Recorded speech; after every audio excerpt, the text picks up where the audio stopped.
በስመ አብ ወወልድ ወመንፈስ ቅዱስ አሐዱ አምላክ አሜን።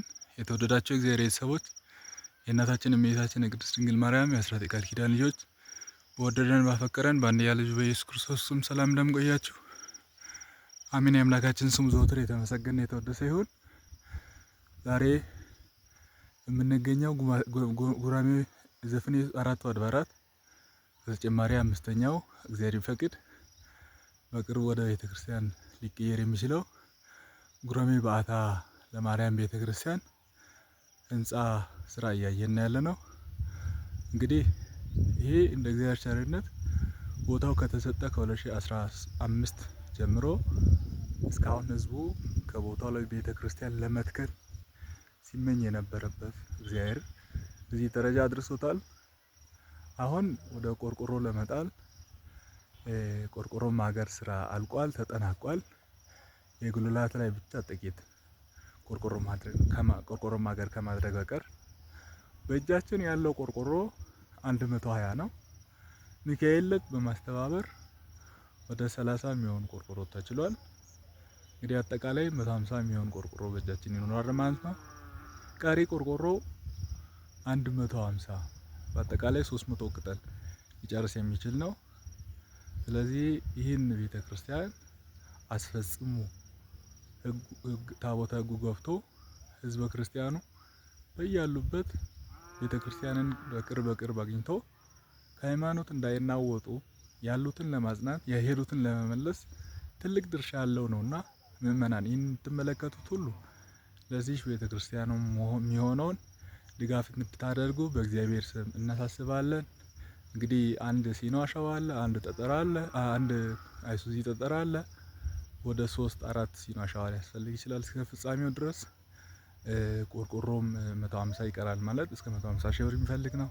በር መስኮቱ ገና ነው። እስከ 200 እስከ 300 ሺህ ብር በብረት ከሆነ የሚሰራው ሊፈጅ ይችላል። ከዛ የሊሾ ስራ ከታች ለቤተ መቅደሱ የሚያስፈልገው ታች አሸዋ፣ ሲሚንቶ፣ ሊሾ ስራዎች አሉ። እግዚአብሔር ቢፈቅድ ደግሞ ውጩንም ለማስገረፍ ሀሳብ አለ። ይህንን ሀሳብ የሚታሰቡ ክርስቲያኖች ይህ ሀሳብ እንዲሆን በእውን እንዲገለጽ የሚታሰቡ ክርስቲያኖች በያላችሁበት ሁኑ። ይህንን ሀሳብ በማሰብ ለቤተ ክርስቲያን የሚገባትን እንድታደርጉ በእግዚአብሔር ስም እናሳስባለን። ኢትዮጵያ ቤተ ክርስቲያን ከልጆቿ ነው። አዲስ ህንጻ ቢሰራ ቤተ ክርስቲያንን ቢተከል እንዲሁም ለካህናት መብሪያ መጠጣ አስራቱን በማውጣት ቤተክርስቲያን ይዞ ያለው ምእመናኖቿን ካህናት አባቶች ውስጥ ያለውን አገልግሎት ይፈጽሙልናል። ለነፍሳችን ድነት ሊሆን ስጋውን ይቆርሱልናል፣ ደሙን ያፈስሱልናል፣ ያቆርቡናል ማለት ጥምቀት ይፈጽሙልናል።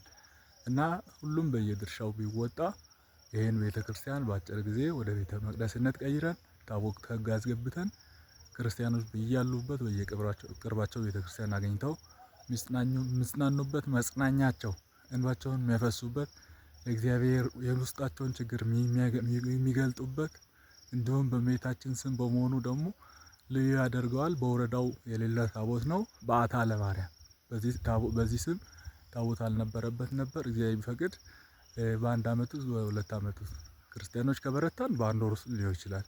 ሳንቲም ከተገኘ ግን ስራውን ለማጠናቀቅ ሳንቲም ለማግኘት ትንሽ ጊዜ ሳይወስድብን አይቀርም ብለን እናስባለን። እዛ ውጪ የጭቃ ስራ ቢባል ድንጋይ የማውጣት ስራ ቢባል ህዝበ ክርስቲያኑ በየአርቡ እየመጣ ትልቅ ጥረት እያደረገልን ነው። ጭቃ ስራውም ከምእመናን እጅ የሚወጣ አይደለም።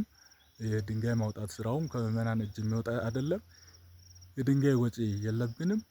የአሸዋና የሲሚንቶ የጠጠር የባለሙያ እነዚህን ነገሮች በአጭር ጊዜ አድርገን ቤተክርስቲያን እንድናስመርቅ እግዚአብሔር በቸርነት ይርዳን። ወስብሐት ለእግዚአብሔር።